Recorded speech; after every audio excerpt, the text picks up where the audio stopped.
जय हिंद। आज हम लोग जानने वाले नाउन का सेकेंड पार्ट, क्योंकि नाउन के बारे में जो हम लोग पहले पढ़ रहे थे वो टेलर था। फिल्म जो है स्टार्ट होने वाला है। नाउन जो है कई प्रकार के होते हैं। जैसे यहाँ पे लिखा हुआ है काउंटेबल नाउन एक है, अनकाउंटेबल नाउन। ठीक है, तो आज जो है हम लोग देखेंगे काउंटेबल नाउन। ठीक है, अनकाउंटेबल नाउन और काउंटेबल नाउन क्या होता है ये बता देते हैं। उसके बाद जो है इसको बताएंगे, फिर अनकाउंटेबल नाउन के बारे में जो है और नेक्स्ट क्लास में देखेंगे। ठीक है, देखो तो काउंटेबल नाउन उसे कहते हैं जिसको हम गिन सकते हैं। बस सिंपल साधारण भाषा में काउंटेबल नाउन उसे कहते हैं जिसको हम गिन सकते हैं। तो क्या हो गया काउंटेबल नाउन। अनकाउंटेबल नाउन उसे कहते हैं जिसे हम गिन नहीं सकते हैं। जैसे दूध हो गया, दही हो गया, तेल हो गया, पानी हो गया, इसको गिन सकते हैं? या चावल का एक ढेर पे तुमको बैठा दिया, बोले गिनते रहो, गिन पाएगा? नहीं गिन पाएगा। मालूम है कि रीति रिवाज चलता था, तुम लोगों को नहीं मालूम होगा। शादी विवाह होता था तो लड़की के घर से कि लड़का के घर से मिलता था वो क्या दाल और चावल दोनों को मिक्स करके कहता था, जिसको चुन करके अलग करते रहना है। मालूम तुम लोग को? नहीं मालूम? पूछना अपने अपने मम्मी से। ये रीति था, दाल और चावल मिला देगा, उसको जो अलग अलग जाकर के ससुराल में करते रहना। अब हम क्या जाने ये क्यों मिलाता है, मम्मी से पूछना, पापा से। सबके शादी में होता है। अरे हम देखे हैं, मैंने ऐसा होता है, नियम है। क्या क्यों ऐसा होता है ये हमको मालूम नहीं, तो मम्मी ये बताएगी। तो कहीं पापा को मालूम हुआ तो पूछ लेना। नहीं बताएंगे, दादी भी बताएंगे, दादी बताएंगे ऐसा क्यों होता है। तो चावल को भी हम नहीं गिन सकते, अगर ढेर पे रख दे या गेहूं को तो नहीं गिन सकते। तो जिसको हम गिन नहीं सकते हैं वो हो गया मेरा अनकाउंटेबल नाउन। समझ गया?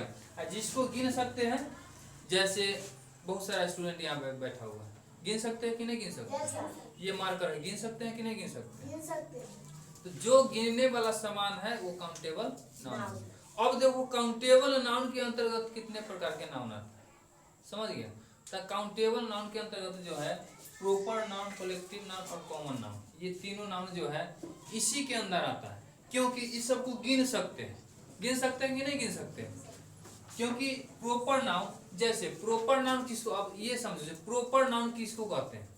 तो जब किसी व्यक्ति किसी वस्तु की नाम हो उसी को जो है प्रॉपर नाम कहते हैं। जैसे किसी तुम्हारा ही नाम हो गया, कोई सा भी, मैंने किसी का नाम ले लो, राम, श्याम, मोहन, समझ गया? कुछ भी नाम हो, तो जो पर्सनल एक व्यक्ति का नाम हो उसे कॉमन नाउन कहते हैं। ठीक है, जो यूनिक हो, एक हो, समझ गया? किसी व्यक्ति का जो है अब्दुल आर से कुछ भी नाम हो सकता है, लेकिन वो भी नाम जो होगा यूनिक ही होगा ना। तो किसी भी चीज का जो यूनिक नाम हो उसी हम क्या कहते हैं प्रॉपर नाउन। समझ गया? उसके समझा कि नहीं समझा? किसको कहते हैं प्रॉपर नाउन? बस हो गया। वस्तु या किसी व्यक्ति के, हाँ, किसी भी चीज का या व्यक्ति हो या वस्तु हो, इसका एक नाम। अरे ऐसे ही समझो, तुम्हारा नाम आयुषी, जैसे इसी का नाम आदर्श, जो भी हो, नाम किसी का भी हो तो वो क्या आता है प्रॉपर नाउन। प्रॉपर नाउन में किसी एक व्यक्ति का नाम जो होगा जिसको हम गिन सकते हैं वो क्या होता है प्रॉपर नाउन। समझ गया? जैसे है ना, यह राम हो गया, मोहन हो गया, एक नाम है ना, तो क्या कहते हैं प्रॉपर नाउन। माने जो पहचान दिलाता हो, समझ लो कि क्योंकि नाम से ही पहचान होता है। जो कॉमन भाषा में समझ, जो पहचान दिलाता हो, जो पहचान दिलाता हो, क्या हो गया कॉमन नाउन। समझ गया? हमारा पहचान है कि नहीं है, इसके बिहारी है कि नहीं है, हमको पहचान वही नहीं दिलाता है।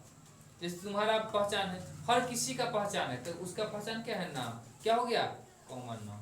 अभी एक बार माइंड में रख लो, जो नाम किसी को पहचान दिलाता हो वह कॉमन नाउन हो गया।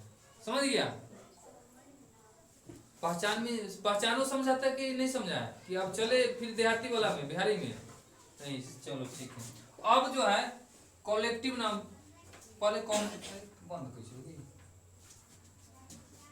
कॉमन नाउन पे चलते हैं। देखो कॉमन नाउन किसको कहते हैं, जैसे समझो, जब हम किसी व्यक्ति को नाम की सूचित करके ग्रुप को सूचित करते हैं। जैसे स्टूडेंट, स्टूडेंट में तो है बहुत सारा स्टूडेंट आ जाता है, आता है कि नहीं। विद्यार्थी करके बोलेंगे तो किसी एक का पहचान दिलाएगा नहीं, सारे विद्यार्थी का पहचान दिलाएगा, एक ग्रुप का पहचान दिलाएगा, दिलाएगा कि नहीं दिलाएगा। तो समझो जो उस वर्ड को माने उस वर्ड की पहचान दिलाते हैं जिस वर्ड में जो है अनेकों प्रकार का व्यक्ति आ सकता है, वस्तु आ सकता है, समझ गए।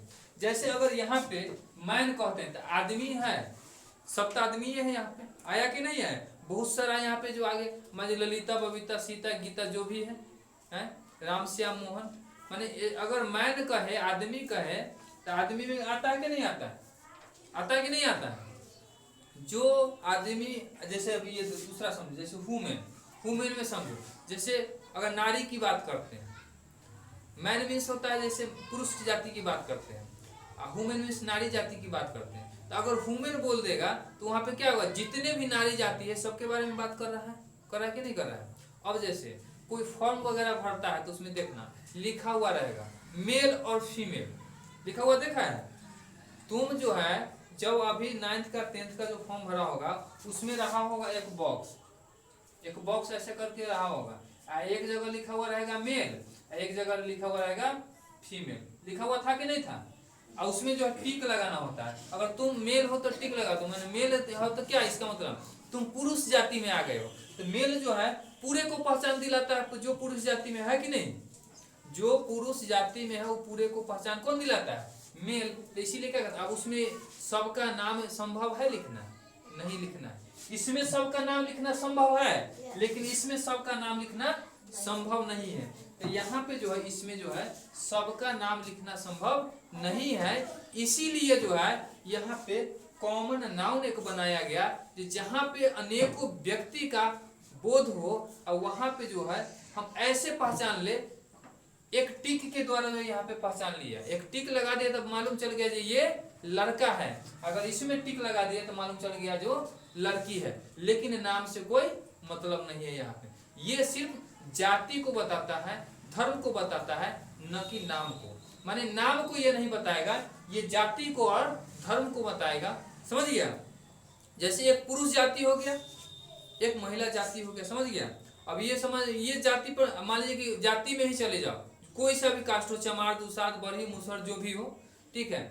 तो कोई अगर कास्ट हो तो लिखा हुआ नहीं रहता है, दुसाद रहता है, लिखा हुआ कि नहीं लिखा हुआ रहता है। जैसे अगर कोई भी जात है, दुसाद हो गया, राय हो गया, चमार हो गया, मुसहर हो गया, तेली हो गया, तो उसमें क्या रहता है, सब लिखा हुआ रहता है, समझ गया, लिखा हुआ रहता है। उसमें क्या करो तुम, टिक लगा दो। तो ये जो है नाम का पहचान नहीं दिलाएगा तुमको, जाति का पहचान दिलाएगा, इसीलिए इसको जो है कॉमन नाउन के अंदर जो है रखा गया। समझा कि नहीं समझा, नहीं अगर समझे हो तो बोल दो, ईश्वर नोसर वाला बात छोड़ दो। जहां पे एक व्यक्ति की पहचान न दिला करके उस जाति को पहचान दिलाता हो उसी को हम कॉमन नाउन कहते हैं, समझ गया। अब जान लो, एक बाराती है, बारात समझो, ऐसे समझो, बारात में जाते हैं तो बारात के सबका नाम लिख लेता, सबको कहता है ना कि फलानवा है, फलानवा है, फलानवा है। बारात ही क्यों कहता है, क्योंकि बारात नाम से पूरा जाति का बोध है वहां पे, समझे। बारात भी क्या हो गया उस समय, एक जाति हो गया, एक कास्ट हो गया। बारात जो क्या हो गया, एक कास्ट हो गया, वहां पे जाति हो गया। वह जो है पूरे जितने बाराती में है सबको जो है मैंने बता रहा है, सबके बारे में बता रहा है, न कि एक के बारे में। अगर एक के बारे में बताता तो कहता जो दूल्हा है। देखो जब बाराती में समझो, बाराती जो हो गया वो हो गया कॉमन नाम, समझ गया। लेकिन अगर दूल्हा दुल्हन हो गया तो क्या हो गया, प्रॉपर नाम, क्योंकि ये एक का पहचान दिलाता है। दूल्हा दुल्हन जो अलग अलग हो गया पहचान, तो ये आ जाएगा प्रॉपर नाम में, और उसी में अगर बारात कर दे तो हो जाएगा कॉमन नाम, समझा। कोई दिक्कत, ये हो गया बिहारी स्टाइल, थोड़ा सा मिक्स हो गया कि नहीं हो गया। हाँ। अब देख हम कहते हैं कलेक्टिव नाम। कलेक्टिव नाम किसको कहते हैं, तो देखो कलेक्टिव नाम उसे कहते हैं जो झुंड हो, माने एक ही जाति का झुंड हो। जैसे अब यहाँ पे दिया हुआ है और टीम ऑफ प्लेयर, खिलाड़ी का झुंड है, यहाँ क्या है, खिलाड़ी। अब जो इसमें दूसरा कोई नहीं हो सकता है, जो भी झुंड रहेगा एक ही जाति का होगा। एक जाति का जो झुंड हो उसको अगर रिप्रेजेंट कर रहे हैं तो क्या होगा, कॉलेक्टिव नाउन। जैसे अ क्लास ऑफ स्टूडेंट, स्टूडेंट का ग्रुप, माने एक तरह से कह लो कोई ग्रुप की बात कर रहा है तो ग्रुप जो है क्या हो जाएगा, कॉलेक्टिव नाउन। समझ गया? किसी भी अगर ग्रुप के बारे में कोई अगर बात कर रहा है तो वो हो जाएगा कॉलेक्टिव नाउन। समझ गया? किसी जाति की बात कर रहा है तब क्या होगा, किसी ग्रुप की बात कर रहा है तो कॉलेक्टिव नाउन। और किसी नाम की बात कर रहा है प्रश्न तब प्रोपर नाउन। कोई दिक्कत नहीं है।